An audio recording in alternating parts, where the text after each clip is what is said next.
Assalamualaikum warahmatullahi wabarakatuh. Selamat siang semuanya. Hari ini kita akan melanjutkan praktikum di sistem basis data 1.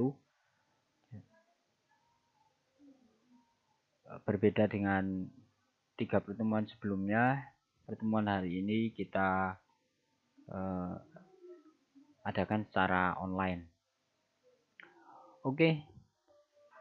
1 minggu yang lalu kita sudah membahas tentang data manipulation language.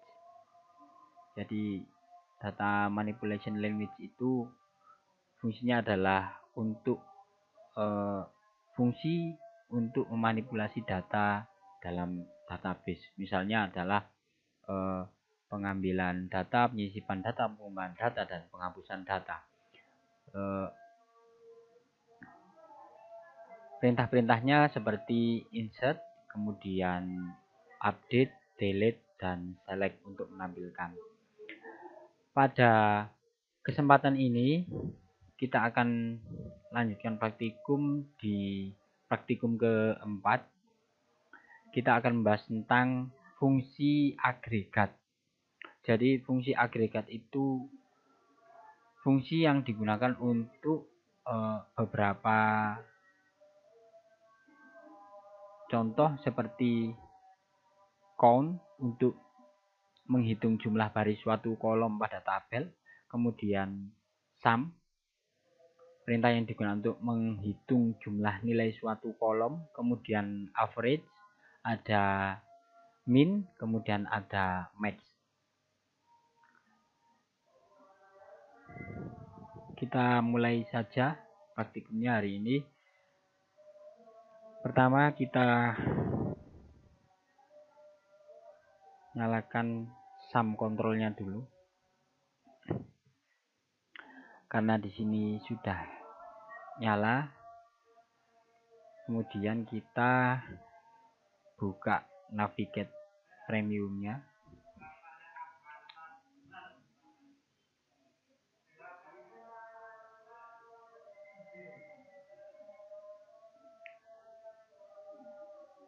Di sini dalam navigate ini belum ada koneksi. Jadi saya harus membuat koneksi dulu. MySQL.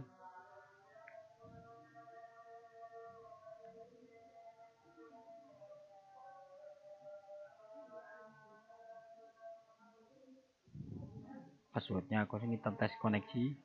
Oke. Kita simpan. Kita buka koneksinya database lokal ini. Kemudian karena di sini saya belum buat database, saya akan membuat satu database. Misalnya di sini saya buat database akademik sesuai praktikum-praktikum sebelumnya ya. Oke, kemudian saya masuk ke database akademik. Nah, data yang saya inputkan minggu lalu akan saya import ke database akademik yang ada di sini. Caranya adalah dengan klik kanan di sini execute SQL file, kemudian kita cari filenya, file SQL yang sudah kita dumping minggu lalu. Ini ya, akademik, open, kemudian kita stop.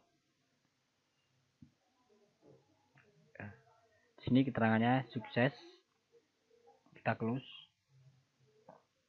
Kemudian di sini kita refresh. Ya, jadi ada 3 tabel, tabel mahasiswa, kemudian tabel mata kuliah, dan tabel nilai. Mahasiswa, mata kuliah, nilai. Jadi dan ini adalah input data yang sudah saya inputkan minggu lalu menggunakan perintah insert into pada data manipulation language.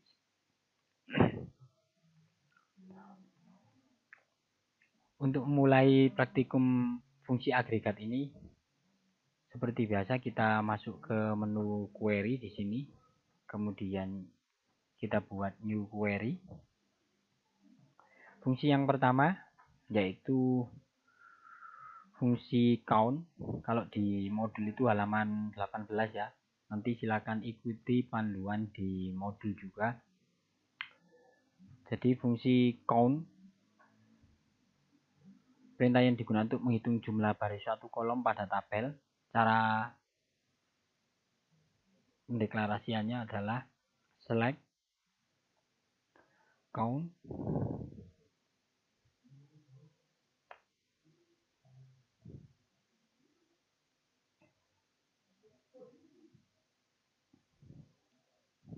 ini adalah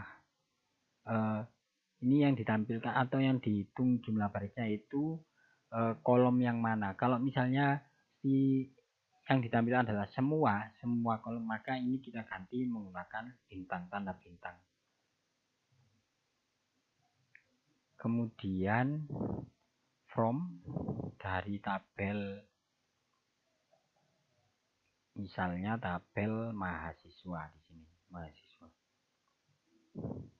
Ya, jadi select count semuanya ya, menghitung semua dari tabel mahasiswa. Ada jumlahnya, ada berapa baris atau jumlahnya ada berapa record. Kita run di sini, run. Jumlahnya ada 10. Di tabel mahasiswa ini sudah ada di sini record 4 of 10. Jadi total recordnya adalah 10 data. Jadi 10 baris. Jadi untuk menghitung ada berapa record, kita bisa menggunakan fungsi yang namanya fungsi count. Menggunakan fungsi agregat ini, count. Kalau misalkan kita deklarasikan nama fieldnya, misalnya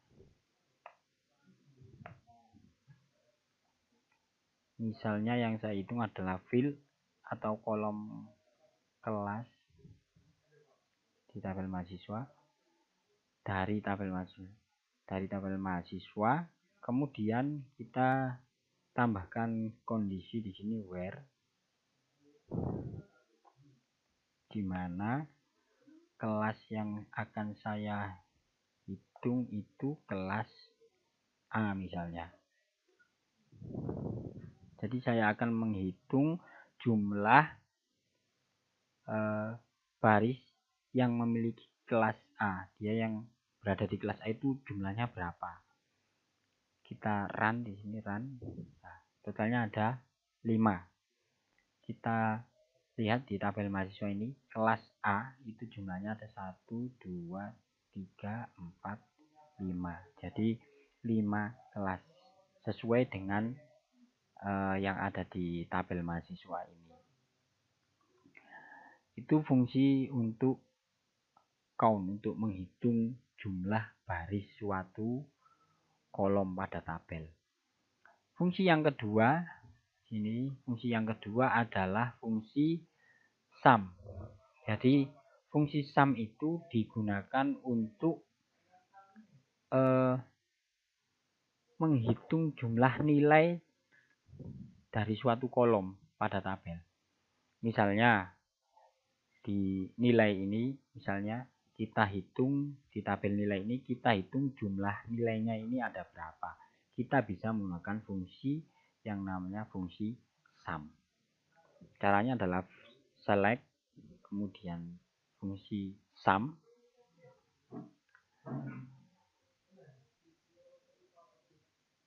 Di sini kolom yang akan kita hitung, misalnya di sini kolom dari tabel nilai ini tadi, nilai, kolom nilai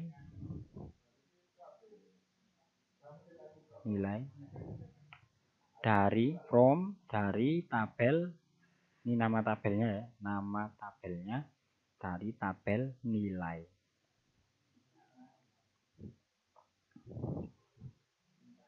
Kita run. Jadi fungsi sum ini digunakan untuk menghitung. Artinya sum ini menjumlahkan semua nilai yang ada di kolom nilai di tabel nilai. Misalnya saya akan menghitung jumlah nilai dari beberapa mahasiswa atau satu mahasiswa saja. Misalnya mahasiswa ini, mahasiswa dengan NIM 110110123 ini kita akan jumlahkan nilainya. Mestinya nanti 90 plus 80 ini. Kita berikan kondisi where NIM sama dengan, coba kita run ya, totalnya adalah 170. Jadi nilai NIM ini totalnya dia mendapatkan nilai 170 dari total 2 mata kuliah ini, 90 plus 80. Kemudian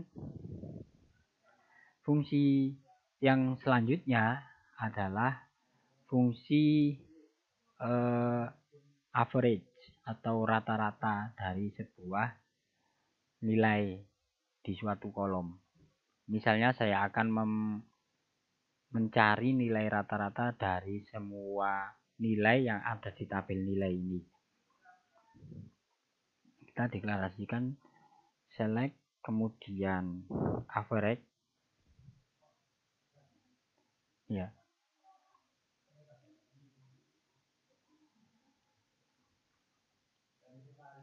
Kemudian ini seperti biasa nama fieldnya, field nilai,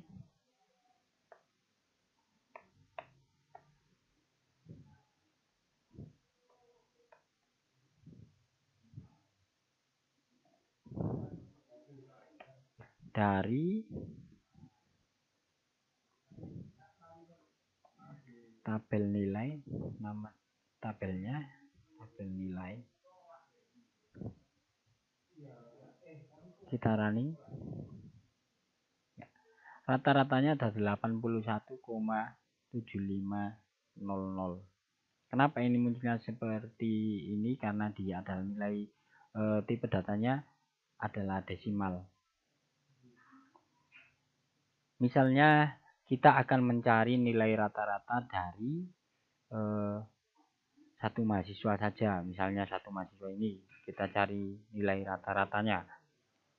Maka kita bisa gunakan fungsi atau kondisi, kita tambahi kondisinya where, di mana NIM yang akan kita hitung nilai rata-ratanya adalah NIM ini. Kita running. Nah, jadi rata-rata nilai dari mahasiswa ini itu adalah 85. Kemudian pertanyaannya seperti ini. Apakah ini bisa dipakai untuk misalnya tipe datanya ini? Tipe datanya ini kan punya saya ini kan tipe datanya, sebentar.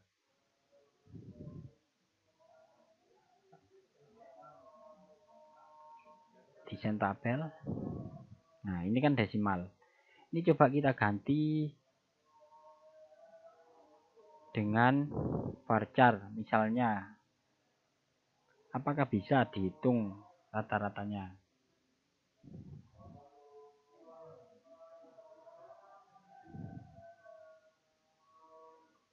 Misalnya ini ya, varchar. Kita save.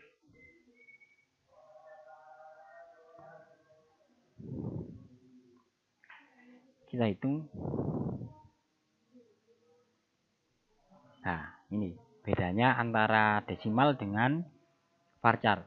Kalau desimal tadi dia muncul angka di belakang koma.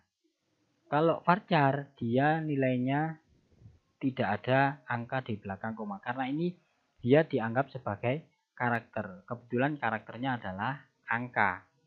Jadi tetap bisa dihitung.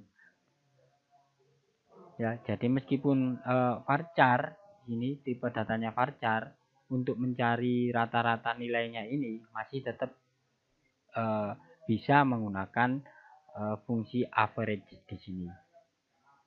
Tapi logikanya gini, kalau misalnya kita mencari rata-rata dari sebuah nilai atau angka, maka sebaiknya tipe datanya kita gunakan yang identik dengan angka. Misalnya seperti tadi desimal atau integer atau float dan lain-lain.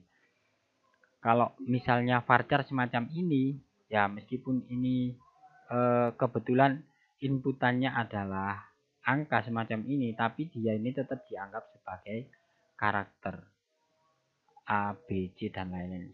Dianggap seperti itu. Kebetulan saja di sini nilai ini jadi tetap bisa dicari average atau jumlahnya. Kemudian bedanya lagi kalau misalnya nanti kita gunakan varchar di sini. Fungsi yang selanjutnya misalnya ini. Fungsi min. Fungsi agregat min misalnya. Select min. Kemudian nama fieldnya nilai.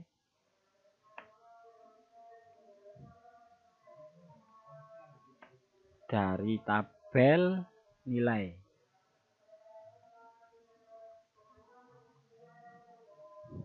Misalnya seperti ini.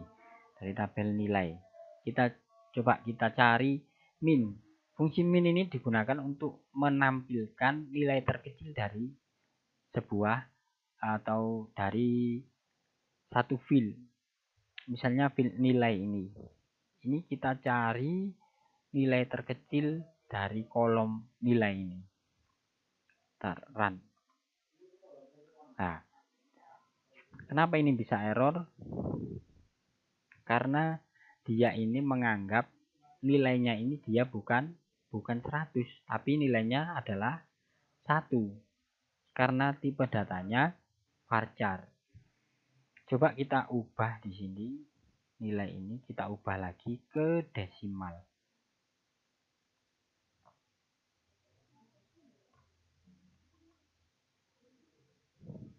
Kita save lagi. Kemudian di sini kita refresh. Ya.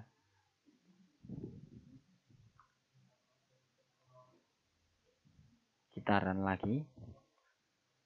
Nah, baru dia ketemu hasilnya. Kenapa? Karena min ini, karena ini nilai, maka dia identik dengan yang namanya angka. Jadi kalau misalnya karakter seperti varchar tadi, tipe data seperti varchar tadi, untuk mencari nilai min dan max-nya itu harus menggunakan tipe data yang identik dengan angka. Bisa desimal, bisa integer. Kalau misalnya pakai data tipe data varchar seperti tadi, maka yang terjadi adalah dia tidak dapat mencari nilai minimal dan nilai maksimalnya. Kemudian selanjutnya setelah min di sini, coba kita ganti menggunakan max. Jadi ada fungsi min, ada fungsi max. Fungsi max itu digunakan untuk menampilkan nilai terbesar dari suatu kolom.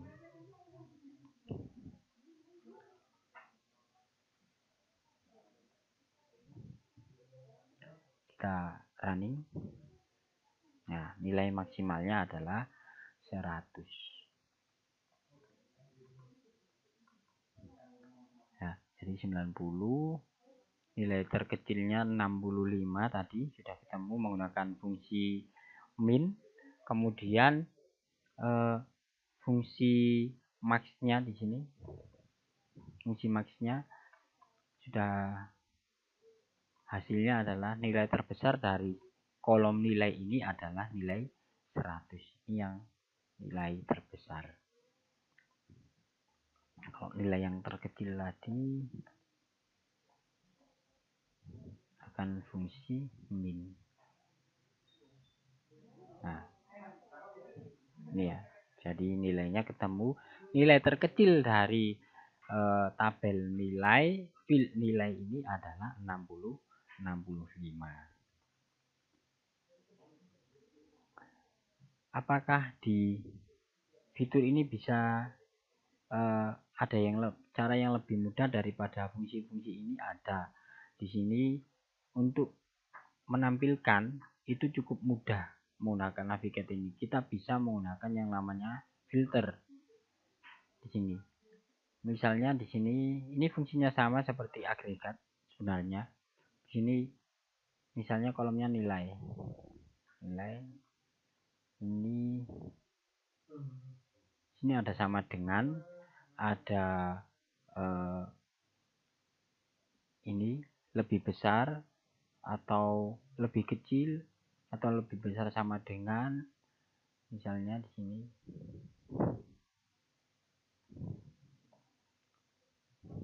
cancel dulu ini ya, yang tengah ini lebih besar sama dengan 100 misalnya. Kita klik yang ini.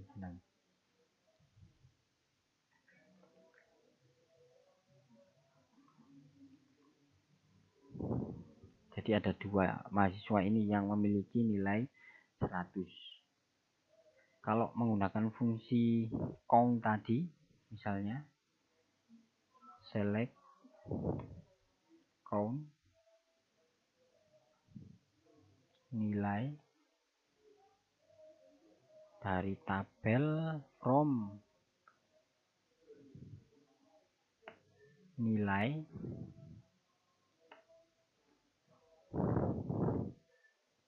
where nilai sama dengan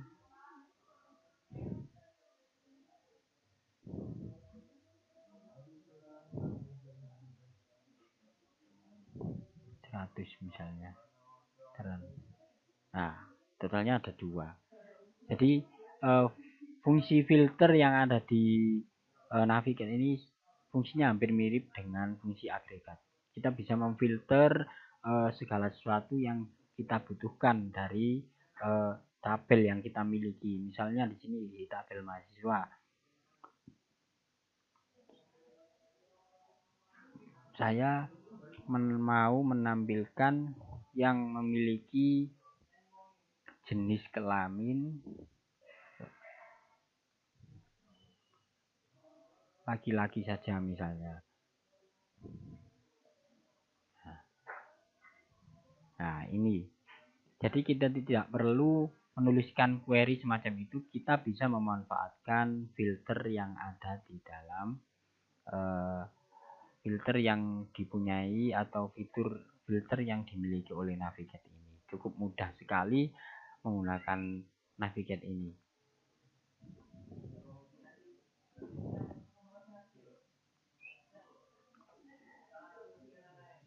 Ya, jadi fungsi agregat itu di sini, fungsi agregat ini ada fungsi count. Saya ulangi ya, di sini fungsi agregat ada count, kemudian sum, kemudian average, ada fungsi min untuk menampilkan nilai terkecil, dan ada fungsi yang terakhir max, itu digunakan untuk menampilkan nilai terbesar dari suatu kolom pada tabel. Dan untuk menggantikan ini semua, kita bisa menggunakan yang namanya filter dari fitur Navigate di sini. Jadi kita bisa menggunakan fitur ini sesuai dengan kebutuhan kita. Ini kalau misalnya datanya masih sedikit semacam ini, kita masih oke lah menggunakan beberapa fungsi seperti fungsi agregat semacam ini. Tapi kalau sudah datanya ribuan atau datanya sudah banyak, paling enak menggunakan fungsi filter yang ada di sini. Itu ya. Jadi itu tadi beberapa fungsi dari agregat. Saya rasa praktikum ini cukup cukup sampai di sini. Jangan lupa nanti dipraktekkan di rumah di komputernya masing-masing. Jangan lupa didokumentasikan. Oke, saya akhiri. Wassalamualaikum warahmatullahi wabarakatuh.